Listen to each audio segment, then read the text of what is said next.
Picture the scene. You've just made Bill and Ted's Excellent Adventure. You're in the editing room. People are excited. It's going well. And then your distributor goes bust. Let's get into the story of 1989's, although it wasn't supposed to be 1989, Bill and Ted's Excellent Adventure. We would be honoured if you would join us. So, the film, directed by Stephen Herrick, written by Chris Matheson and Ed Solomon, and starring Keanu Reeves, Alex Winter, George Carlin, and a very, very extensive cast from that point. So, to start the story, we have to go all the way back to 1983 to the University of California in Los Angeles, known as UCLA to its mates. Now, at UCLA, two people met up, Ed Solomon and Chris Matheson, and they were classmates, and they had an idea between them that they were going to put together an improv workshop with a few friends, get a few mates together, a bit of improvisation. And so, as Solomon would tell Cinema Fantastique magazine back in 1991, great name for a magazine, he said, one day we decided, as part of this improv, to do a couple of guys who knew nothing about history talking about history. And Solomon described how the initial improv was them studying history while one of their father kept coming up to ask them to turn their music down. And in that, Solomon was playing a character called Ted and Matheson was playing a character called Bill. And they sort of realised there might actually be something more to this.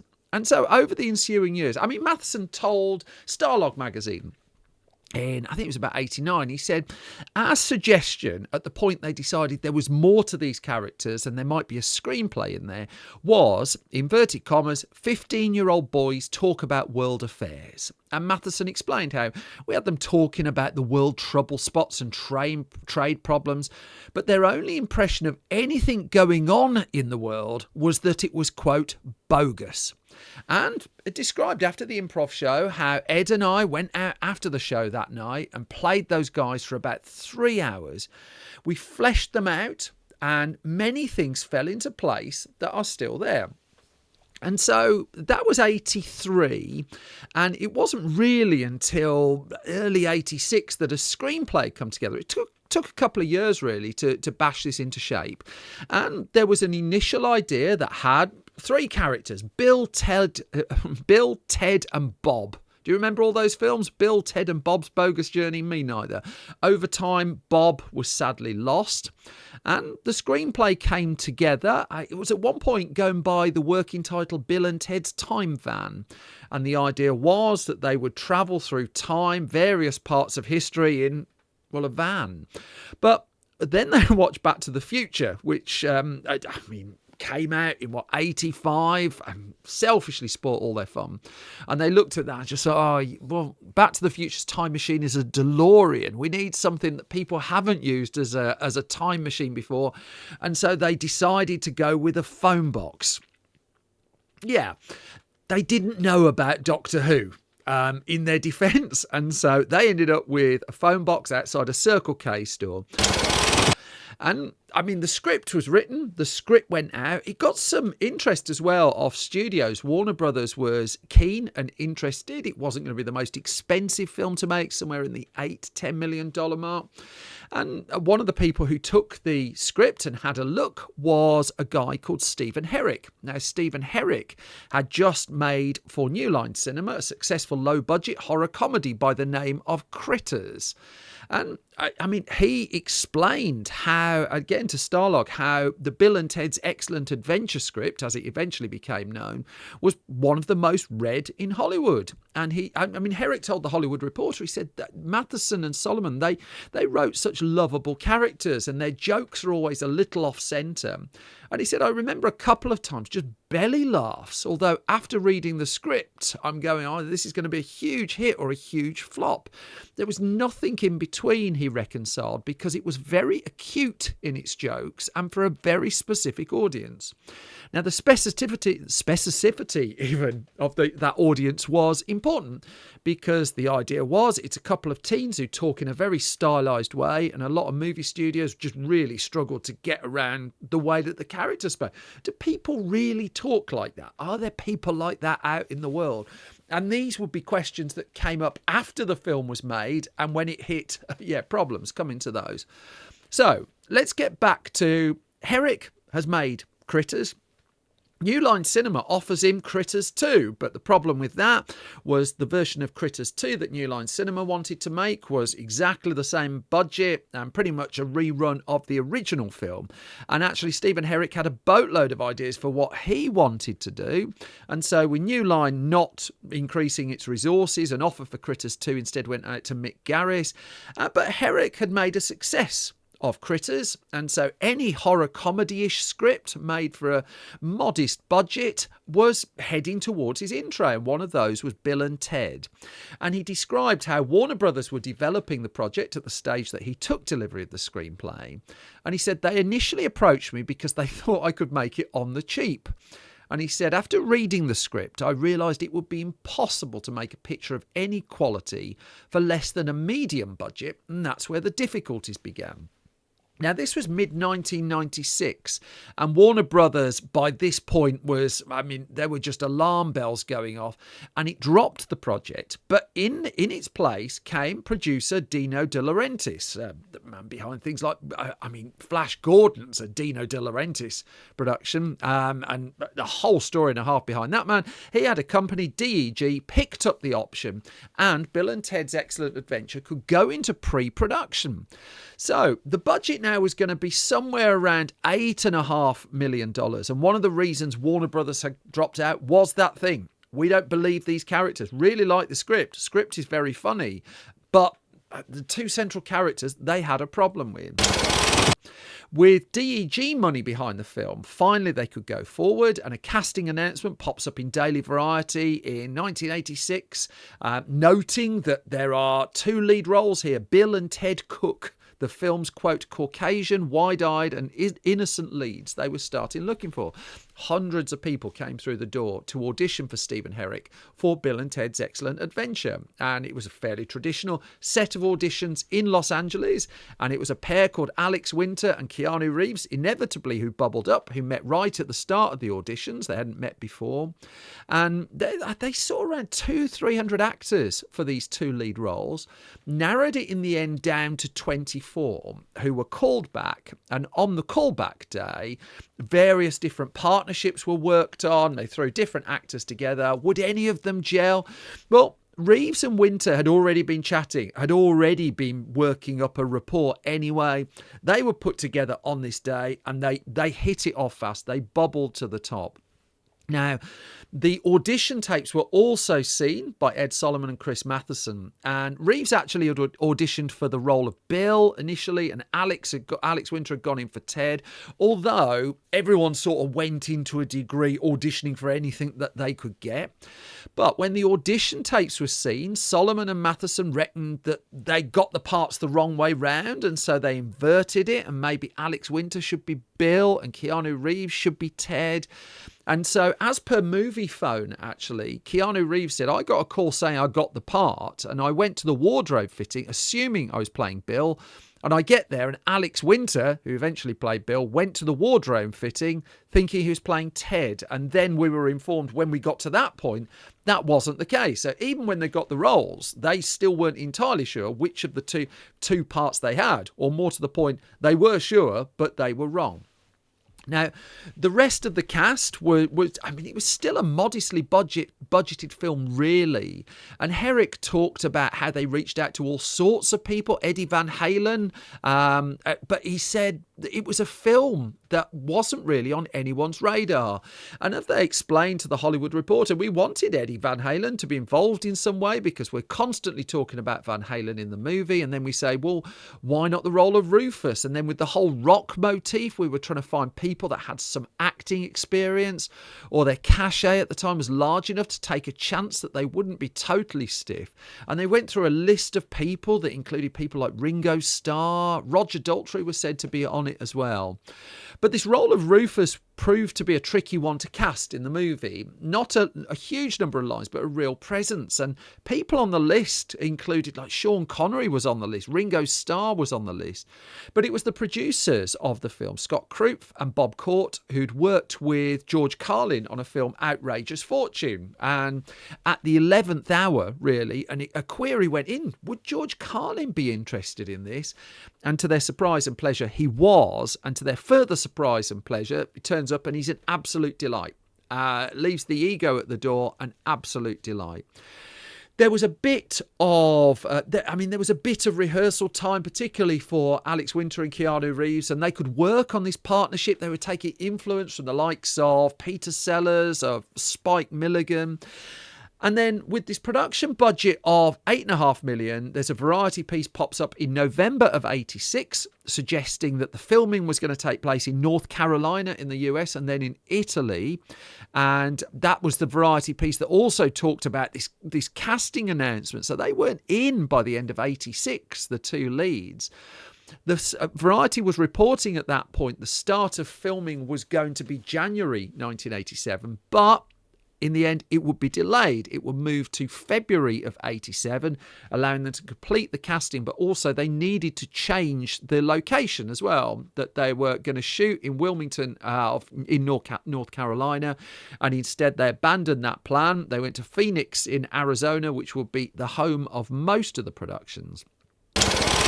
And then they were shooting at the Carefree Studios complex there. I think the shooting went on for about 10 weeks in the end. And they brought in Martha Davis, Fee Waybill, Clarence Clemens. These were musicians who were playing, quote, the three most important people in the world. And they had to, the old days, while there's visual effects in the film, they were hung by pulleys from the city. They were suspended from cranes and stuff like that, hoisted into the air. But there was this problem with the actual time machine itself. And so this again, reiterated, there wasn't a ton of cash here. And the whole phone booth thing that was the heart of the time travel mechanic was really cranky and really difficult to get right on screen. And it was a special crane that was constructed to lift it and drop it and stuff like that. But it was very, very difficult to capture on film. Then Stephen Herrick explained a little bit about, the tone of how he was doing stuff and how he was how he went about shooting things. And so the idea was that he would first of all just shoot a couple of takes. And in those couple of takes, he would get like the blocking right. He would get the delivery of the lines, the choreography of the scene right. But then he would allow a little bit of space to see, once he got the shots he needed, just one or two goes just to find out if there's anything else really, and just let the actors go a little bit. One of his big things was making sure that the tone of the characters of Bill and Ted was entirely consistent throughout. It wasn't a film shot in order. And as Herrick said, I ended up distilling it to this one phrase, the puppy factor. I used to tell both Alex and Keanu, I need more Labrador Retriever, because I just felt that these guys were sort of lovable Labradors. And weirdly enough, they understood what I was talking about. Herrick also allowed improvisation on his set, but he had a rule here. It's just like, if the improvisation made him laugh and the crew laugh, then you could print the take. Then there was a chance that it was going to be made in the film. If it didn't, they would just move on. They were on a tight schedule for what they were looking to do. And also, they were kind of having to work within the resources that they had. There was a piece reflecting on the film in The Guardian that popped up around 2019. And they interviewed Stephen Herrick there, who explained how we shot for about 10 weeks, including 2 weeks in Italy. And there's a bit in the film where the character of Napoleon is seen on a water slide. And Herrick just went into the complexity just of getting that one bit. And he just said, we couldn't even close the water park for when Napoleon is on the water slide. And I mean, go back and look at it. He says anything in that scene in close-up was extras that we paid for, but anyone in the distance was just a paying water park customer that they were having to shoot around, the people who turned up just wanting to go down the slides themselves. Even when they were shooting things like the ancient Greek segments, they had to go to Rome to do it. They could just about stretch to do 2 weeks in Italy for it. They also, in the midst of it all, were struggling with an ending that there was something quite anticlimactic to the ending. And if you go, I mean, there's 3 Bill and Ted films now. The second one, Bill and Ted's Bogus Journey, has a great ending. The third one, Bill and Ted Face the Music, I just sort of fizzles out. And I like the film a lot, but it just sort of feels like it stops. And from what I read, the original cuts of Bill and Ted's Excellent Adventure, there were problems with the ending, that it didn't have like kind of the weight. It didn't have the big farewell, the big finale element to it. And they had to scramble the resources basically to have another go at it, to do a kind of concert-esque finale to the film. And so it was a kind of bit edge of your seats, the production of it. They were working, they had money, but what they were trying to do was in excess of the money that they had. And Alex Winter, reflected of the shoot, we're all in a regular phone booth with our boiling hot costumes, varying degrees of body odours intermingling. He paints pictures, doesn't he? And he said anything that involved the circuits of time did not go as planned because, his words, it was a rickety piece of crap. There were 9 or 10 of us teetering on this thing, duct taped to a hydraulic unit against a green screen in a studio in Outer Tempe, Arizona, like a death ride canoe from the worst carny ride you've ever been on. That's how he described it. It's a miracle they got all through it, but they did. After 10 weeks, they headed into post-production. The idea then was, well, the post-production, there was some visual effects to put in, but February 1988, that was the planned release date of Bill and Ted's Excellent Adventure. It would not be seen on a big screen for another year. The problem was nothing to do with the film. The problem was everything to do with Dino De Laurentiis' DEG company, because it was in financial trouble. And DEG went bankrupt. As Stephen Herrick explained to The Guardian, just says, the company went bankrupt while we were in post-production. And what this meant was they suddenly had no distribution for the film. They got this film made off this script that had got a lot of people's attention, but also with 2 lead characters that had sent studios running in the other direction. And there were a couple of companies soon sniffing around trying to pick the movie up. Alive was a distributor, Columbia Pictures, another distributor, Orion Pictures was in the midst as well. But Herrick explained the problem, that they had to take a rough cut of the movie as they had at that point in early 88, well, possibly a little bit before that. And they had to go round Hollywood with and show the film. And Herrick said, I got a lot of comments like, are there kids that really speak like this? And as Herrick would say, it was this sweet, funny movie, but it became a hateful experience, taking it round the studios, trying to find someone else to pick it up. He said, I was 30 years old, looking at my career and just thinking, I'm done. But when they tested the film in front of an audience, recruited at shopping malls, he said, people went nuts for the film. And that was the turning point. Suddenly, there was a bidding war and a few different companies involved. So one of the companies that put money in was Nelson Entertainment. Now, this was a company known for home video, and it sniffed a home video release. And so it snapped up for $1.5 million off DEG. All the distribution rights at that point on a temporary basis, with the exception of television syndication rights. And then Nelson found a theatrical distributor in America, at least, with Orion. But also what Nelson's money came in and allowed them to do was pay completion costs for the film, because it was a rough cut that they'd had to ship around. They didn't have the money as it stood to finish the film. And it was only when Nelson handed over its $1.5 million that it allowed the additional editing and special effects work to be done. Still, Stephen Herrick's first cut of the film, 2 hours 25 minutes. If you compare that to the length of the film that actually came out, 90 minutes, the perfect length for a film. 90 minutes, God bless you. So there was a lot of cutting and a lot of metaphorical killing your babies. I mean, a big opening dance number, for instance, that had to go. And nearly an hour of footage was shaved out of Herrick's initial cut of the film. Larry Bock and Patrick Rand were the editors on it. And it was only then when when it got down to its 90-minute format, it was pretty much ready to go. But as Alex Winter said, the film got shelved. DEG went under, the movie was as dead as a doornail. And up until the Nelson deal, there was real doubt this was going to happen. As Winter said, we really didn't think it was going to come out. I completely wrote it off and just went back to work on my film stuff. And I mean, a couple of years later, Winter would direct a film called Freaks, which has only just been restored and put back out on home formats as well. But it was that test screening at San Fernando Valley that brought the house down, that turned it round. So finally, they could get a release date for the film inked down. Orion was going to put it out in America, and now it was going to be February the 17th, 1989, a year after. Were it not for financial problems, the film was due to be released. So it goes before the critics, and Bill and Ted's Excellent Adventure is a much-loved film now, a really much-loved film. Bill and Ted's Excellent Adventure in 1989, in front of critics, was not a particularly loved film. The New York Times famously called it a painfully inept comedy.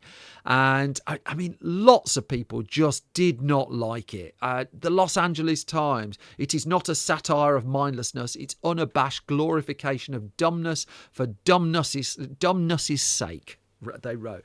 There was a lot of ire just thrown in the direction of it. But still, I mean, critics be damned is the old cliche. Notwithstanding the fact that the reviews were not on the positive side, as always, there are a couple of people who went to bat for it, but not many. There was confidence in the film from the distributors. I mean, remember that test screening? There's something here. And so, I mean, they really pushed for it. And Tom Bradley was the Los Angeles mayor in 1989. And he declared in Los Angeles on the day it was released that it was Be Excellent Day. So, I mean, they put a lot into the push for it as well. It's worth noting that it turned up on breakfast cereal adverts and things like that. And so, would audiences turn up to watch it? Well, Bill and Ted's Excellent Adventure turned into the sleeper hit of that particular year. The weekend it opened, I mean, Twins was still clearing up at the box office after a very successful Christmas 1988. But if we look at like the second week of release for Bill and Ted's Excellent Adventure, again, this $8.5–10 million film that had been stuck in limbo looked like it was gone. Well, the number one film on that second weekend was The Burbs from Joe Dante, starring Tom Hanks, with $6 million. Rain Man on its 11th weekend picked up $4.7 million. Bill and Ted on its second weekend in cinemas in the US, $4.6 million. And number three at the box office, I mean, we know Keanu Reeves now, we know Alex Winter, but two unknown stars in a film that people didn't really get, and then, well, they did get it, didn't they? The people who didn't get it were the people writing the checks. The audience, though, on its third weekend, Bill and Ted's Excellent Adventure goes up the chart, goes up to second place, 4.4 million. The word of mouth is building as Lean On Me opens in cinemas and keeps it off the top slot. The following week, a comedy goes up against it. It's up against The Might of Police Academy 6, City Under Siege, but still Bill and Ted holding along in the top five. And it would hang around in the top 10 through till April, on its way to a $40 million domestic gross in the US. Outside of the US, the numbers aren't available, but it would go on to be a hit there as well. To the point where I was just like, hang on, there's something going on. And I mean, there was very, very fast talk of a sequel as well. In fact, I mean, if we go back to the company Nelson that I mentioned, its specialism was home video.